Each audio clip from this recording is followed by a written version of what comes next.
हसनबाई आला शेतात. या आमची आजी म्हशीला पाणी पाजते. असंही रेडी.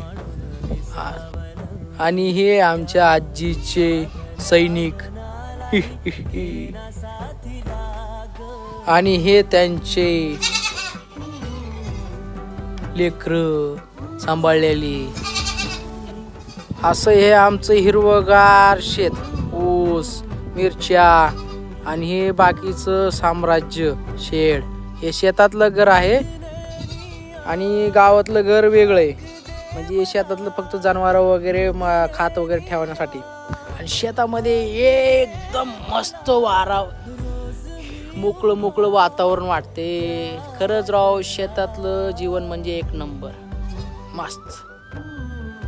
लाईट